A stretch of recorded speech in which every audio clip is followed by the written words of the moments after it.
Working in the culinary kitchen is very different from working in a kitchen at home. We have lots of responsibilities and legal requirements too. As you can see here, one important thing that we'll work towards is your ServSafe certification.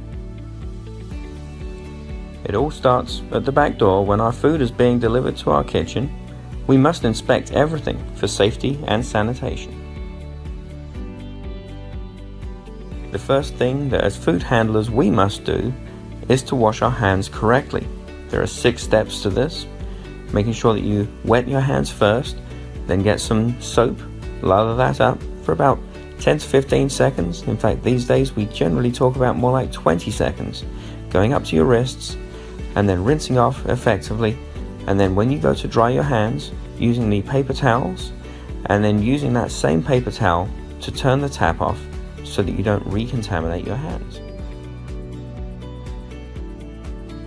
All cuts and abrasions must be effectively covered up using bandages and single-use gloves that are brightly colored so that they will show up if they end up in any of the food. When it comes to cleaning, we have some very potent chemicals that we can use. However, we must make sure we protect our food from those chemicals. We have a system for cleaning surfaces. This starts off with removing any loose pieces of dirt and then cleaning it with a detergent, rinsing this off with clean potable water, and finishing up with a sanitizer. First, we must do our mise en place. That's just a fancy French name for making sure that we have all of our ingredients and all of our equipment in place, ready to go. While we prepare some foods, we must make sure the rest is kept in the refrigerator so it's kept safe. Incidentally, we keep a close and constant check on the temperature of our refrigerators.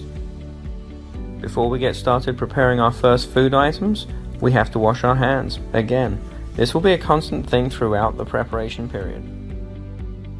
Now comes the creative part of making our chef salad. We're looking at different proteins and different vegetables that can go in there. We can choose those, but the best thing to do is to work on the items that will take the longest to prepare first, so that we can have our mise en place together and we'll be ready at service time. We're going to start off with a couple of eggs in salted water. That will help those shells to come off, and we're going to, once they come up to the boil them for 10 minutes. While our eggs are simmering, we're going to place a few rashers of bacon under the salamander. You may know it as a broiler, but in a professional kitchen, our salamander is an extremely fierce piece of equipment. If you don't have a salamander, that's okay, use a hot oven, but if you do use a salamander, keep a close eye on that bacon. It won't take long to cook.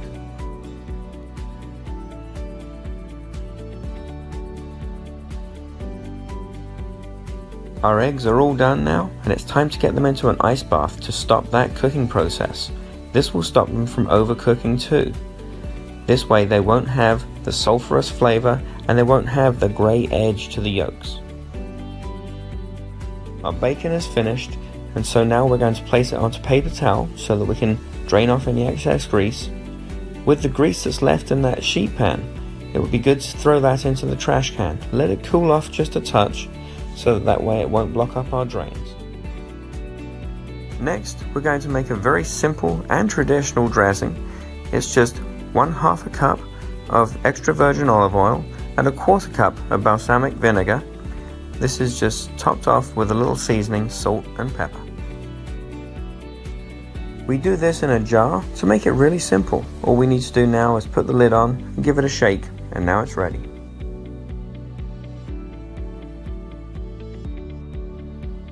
Our eggs are nice and chilled now. We can crack the eggs, roll them a little, and notice that shells just come right off. Do pay attention to the fact that I'm now wearing gloves. We must wear gloves with all ready-to-eat foods. Also, before we place anything in the refrigerator, make sure that you label it and date it so that we know exactly what's in our refrigerator and how old it is. Just another quick reminder, in between each of these tasks, make sure you are effectively washing your hands. Now we're about to start using our chopping boards. Make sure you secure them with a towel underneath. Select the right color cutting board. In this case, beige is for cooked meats. We're taking our cooked bacon now. We're going to chop this into smaller pieces to enjoy in our salad. Notice the grip we have on our knife, forefinger and thumb, and then wrapping the rest of our fingers around so that we're well balanced. When it comes to holding our bacon, we're actually using a claw grip. We're arching our fingers around and keeping our thumb behind so we protect it from being cut.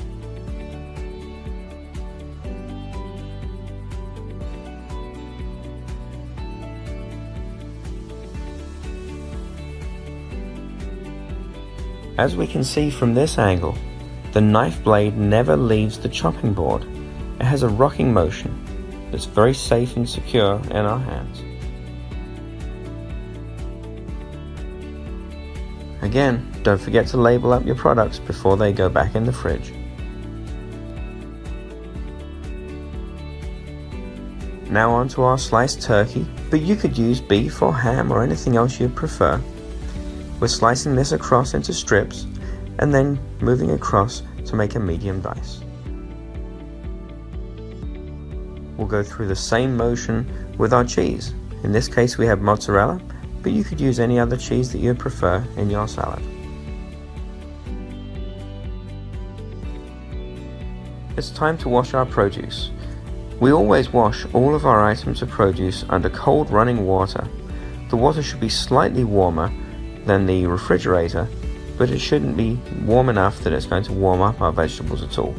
Make sure to thoroughly clean off any dirt or debris and certainly any chemicals that may already be present on those vegetables.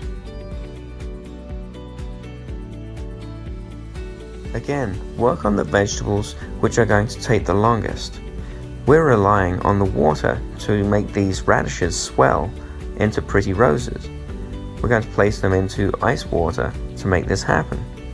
A similar thing will happen when we take care of our green onions.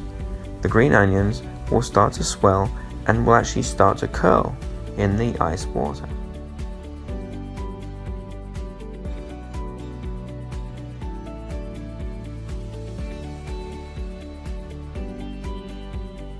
All of our vegetable leftovers can go to compost. That way we're not throwing anything in the trash. We're about to start using our professional chef knives now. We want to keep these nice and sharp.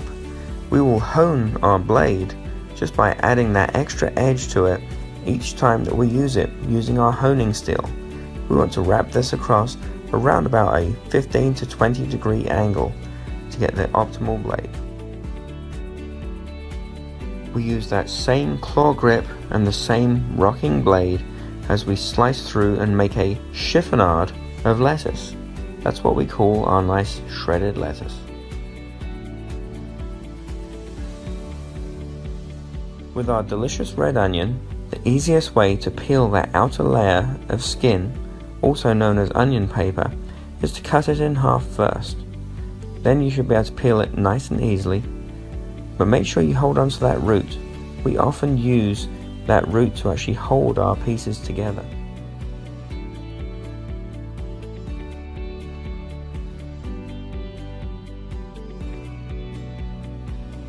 On this occasion, we are going to remove that root. We're going to make slices from pole to pole, on this occasion meaning that we're slicing from the top to the bottom. This actually makes a slightly milder flavored onion slice.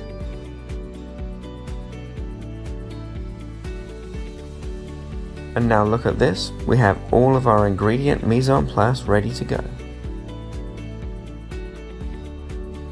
As we construct our salad, we have four main components to it.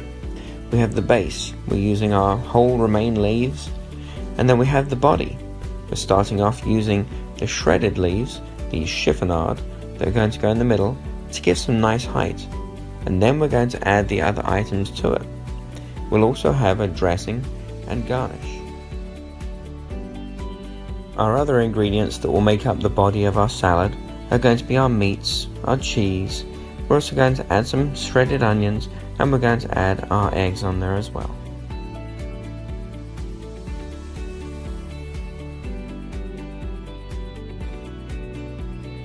Now we come to an area where you can let your imagination run wild.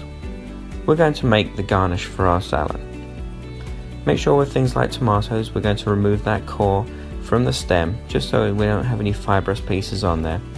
If you wish to, you can actually take your tomatoes and you can skin them by blanching them, putting them in boiling water for just a few moments, and then placing them into ice water to make the skins come off.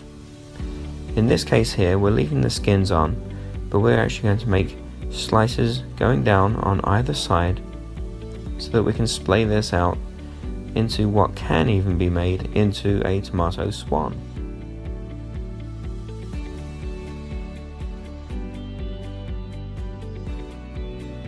Enjoy yourself as you explore the different ways of creating garnishes, either slicing things, making them into a dice like we have here, just like a tomato concasse, just a dice of tomatoes, or you can actually make fans and do various other things just to be able to have some fun with our garnishes.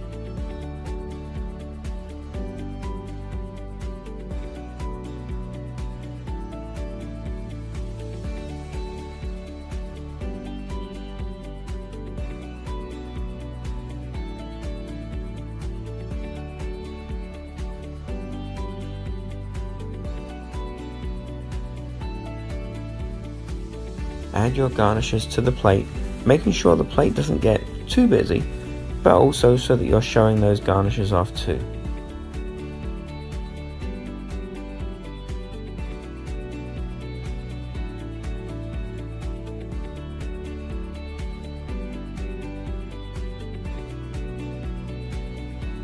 Remember our balsamic vinaigrette? It's settled out a little bit, so just give it a quick shake, and now we can drizzle it over our salad. Careful not to overdress, a little goes a long way.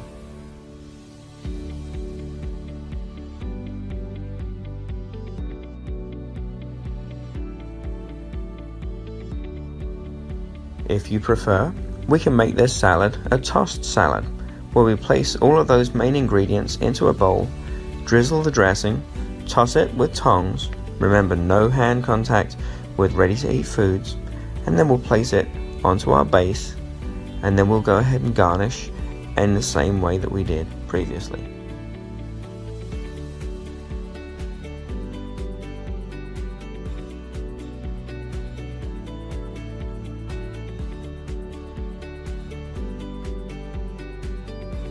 Any leftovers need to be covered, labeled and dated and put back into the refrigerator. And now we're going to take care of the dishes. The first sink of our 3-pot sink is wash, and then rinse, and then sanitize, making sure that you have enough contact time with the sanitizer and then allowing it to air dry.